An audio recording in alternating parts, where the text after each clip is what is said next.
Shri Krishna friends, welcome to Harimukund. आइए आज छठा अध्याय शुरू करते हैं। इसमें नारद जी के पूर्व चरित्र का जो शेष भाग रह गया था उसको पूरा करते हैं।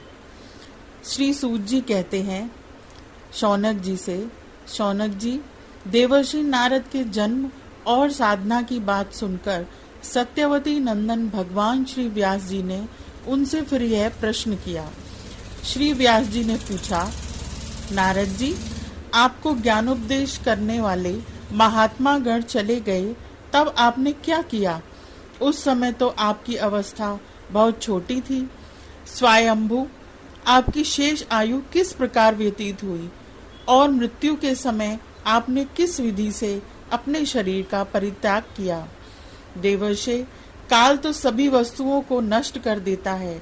उसने आपकी इस पूर्व कल्पिक स्मृति का कैसे नाश नहीं किया? श्री नारद जी ने कहा, मुझे ज्ञानोपदेश करने वाले महात्मा गण जब चले गए, तब मैंने इस प्रकार अपना जीवन व्यतीत किया। यद्यपि उस समय मेरी अवस्था बहुत छोटी थी। मैं अपनी माँ का इकलौता लड़का था। एक तो वह स्त्री थी, दूसरे मूढ़ और तीसरी दासी थी। मुझे भी उसके सिवा और कोई सहारा नहीं था। उसने अपने को मेरे स्नेह पास से जकड़ रखा था। वह मेरे योगक्षेम की चिंता तो बहुत करती थी, परंतु पराधीन होने के कारण कुछ कर नहीं पाती थी।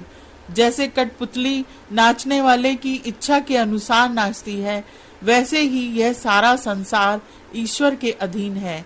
मैं भी अपनी माँ के स्नेह बंधन में बंधकर उस ब्राह्मण बस्ती में ही रहा। मेरी अवस्था केवल 5 वर्ष की थी। मुझे दिशा, देश और काल के संबंध में कुछ भी ज्ञान नहीं था। एक दिन की बात है, मेरी माँ गौ दूहने के लिए रात के समय घर से बाहर निकली। रास्ते में उसके पैर से सांप छू गया। उसने उस बेचारी को डस लिया। उस सांप का क्या दोष? काल की ऐसी ही प्रेरणा थी। मैंने समझा भक्तों का मंगल चाहने वाले भगवान का यह भी एक अनुग्रह ही है। इसके बाद मैं उत्तर दिशा की ओर चल पड़ा। उस ओर मार्ग में मुझे अनेकों धन धान्य से संपन्न देश, नगर, गांव, अहीरों की चलती फिरती बस्तियां, खाने, खेड़े, नदी और पर्वतों के तटवर्ती पड़ाव, वाटिकाएं, वन, उपवन और रंग बिरंगी धातुओं से युक्त विचित्र पर्वत दिखाई पड़े। कहीं कहीं जंगली वृक्ष थे, जिनकी बड़ी बड़ी शाखाएं हाथियों ने तोड़ डाली थीं। शीतल जल से भरे हुए जलाशय थे, जिनमें देवताओं के काम में आने वाले कमल थे। उन पर पक्षी तरह तरह की बोली बोल रहे थे और भौरे मंडरा रहे थे। यह सब देखता हुआ मैं आगे बढ़ा। मैं अकेला ही था। इतना लंबा मार्ग तय करने पर मैंने एक घोर गहन जंगल देखा। उसमें नरकट, बांस, सेंठा, कुश, कीचक आदि खड़े थे। उसकी लंबाई चौड़ाई भी बहुत थी और वह सांप, उल्लू, सियार आदि भयंकर जीवों का घर हो रहा था। देखने में बड़ा भयावह लगता था। चलते चलते मेरा शरीर और इंद्रियां शिथिल हो गईं। मुझे बड़े जोर की प्यास लगी। भूखा तो था ही। वहां एक नदी मिली। उसके कुंड में मैंने स्नान, जलपान और आचमन किया। इससे मेरी थकावट मिट गई। उस विजन वन में एक पीपल के नीचे आसन लगाकर मैं बैठ गया। उन महात्माओं से जैसा मैंने सुना था, हृदय में रहने वाले परमात्मा के उसी स्वरूप का मैं मन ही मन ध्यान करने लगा। भक्ति भाव से वशीकृत चित्त द्वारा भगवान के चरण कमलों का ध्यान करते ही भगवत प्राप्ति की उत्कट लालसा से मेरे नेत्रों में आंसू छलछला आए और हृदय में धीरे धीरे भगवान प्रकट हो गए। व्यास जी, उस समय प्रेम भाव के अत्यंत उद्रेक से मेरा रोम रोम पुलकित हो उठा। हृदय अत्यंत शांत और शीतल हो गया। उस आनंद की बाढ़ में मैं ऐसा डूब गया कि मुझे अपना और ध्येय वास्तु का तनिक भी भान न रहा। भगवान का वह अनिर्वचनीय रूप समस्त शोकों का नाश करने वाला और मन के लिए अत्यंत लुभावना था। सहसा उसे न देख मैं बहुत ही विकल हो गया और अनमनासा होकर आसन से उठ खड़ा हुआ। मैंने उस स्वरूप का दर्शन फिर करना चाहा, किंतु मन को हृदय में समाहित करके बार बार दर्शन की चेष्टा करने पर भी मैं उसे नहीं देख सका। मैं अतृप्त के समान आतुर हो उठा। इस प्रकार निर्जन वन में मुझे प्रयत्न करते देख स्वयं भगवान ने, जो वाणी के विषय नहीं है, बड़ी गंभीर और मधुर वाणी से मेरे शोक को शांत करते हुए कहा, खेद है कि इस जन्म में तुम मेरा दर्शन नहीं कर सकोगे। जिनकी वासनाएं पूर्णतः शांत नहीं हो गई हैं, उन अध कचरे योगियों को मेरा दर्शन अत्यंत दुर्लभ है।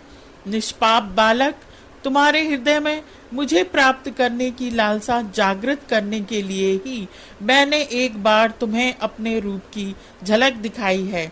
मुझे प्राप्त करने की आकांक्षा से युक्त साधक धीरे धीरे हृदय की संपूर्ण वासनाओं का भली भांति त्याग कर देता है। अल्पकालीन संत सेवा से ही तुम्हारी चित्त वृत्ति मुझ में स्थिर हो गई है। अब तुम इस प्राकृत मलिन शरीर को छोड़कर मेरे पार्षद हो जाओगे।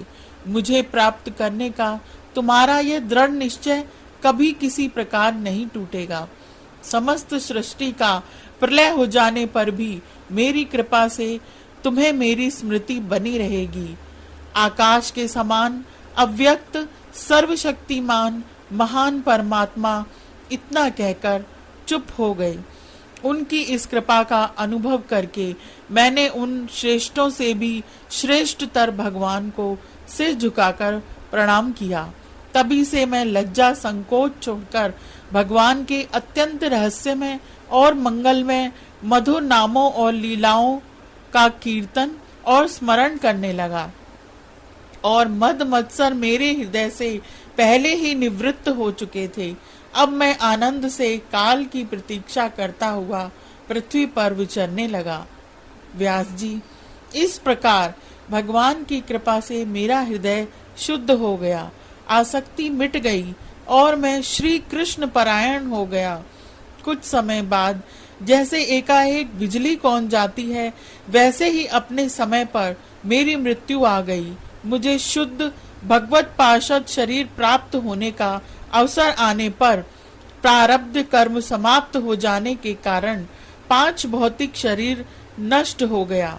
कल्प के अंत में जिस समय भगवान नारायण एकार्णव के जल में शयन करते हैं, उस समय उनके हृदय में शयन करने की इच्छा से इस सारी सृष्टि को समेटकर ब्रह्मा जी जब प्रवेश करने लगे, तब उनके श्वास के साथ मैं भी उनके हृदय में प्रवेश कर गया।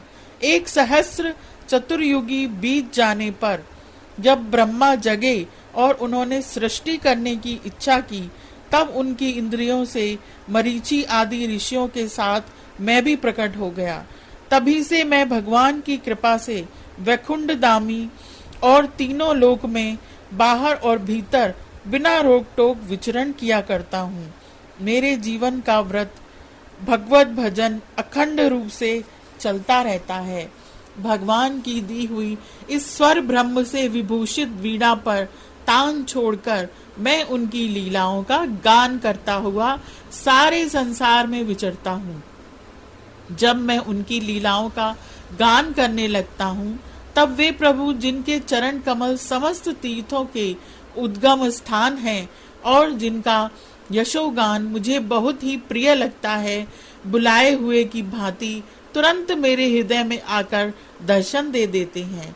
जिन लोगों का चित्त निरंतर विषय भोगों की कामना से आतुर हो रहा है, उनके लिए भगवान की लीलाओं का कीर्तन संसार सागर से पार जाने का जहाज है। यह मेरा अपना अनुभव है। काम और लोभ की चोट से बार बार घायल हुआ हृदय श्री कृष्ण से सेवा से जैसी प्रत्यक्ष शांति का अनुभव करता है, यम नियम आदि योग मार्गों से वैसी शांति नहीं मिल सकती। व्यास जी, आप निष्पाप हैं। आपने मुझसे जो कुछ पूछा वह सब अपने जन्म और साधन का रहस्य तथा आपकी आत्म तुष्टि का उपाय मैंने बतला दिया। तो श्री सूत जी कहते हैं, शौनकादि ऋषियों, देवर्षि नारद ने व्यास जी से इस प्रकार कहकर जाने की अनुमति ली और वीणा बजाते हुए स्वच्छंद विचरण करने के लिए वे चल पड़े।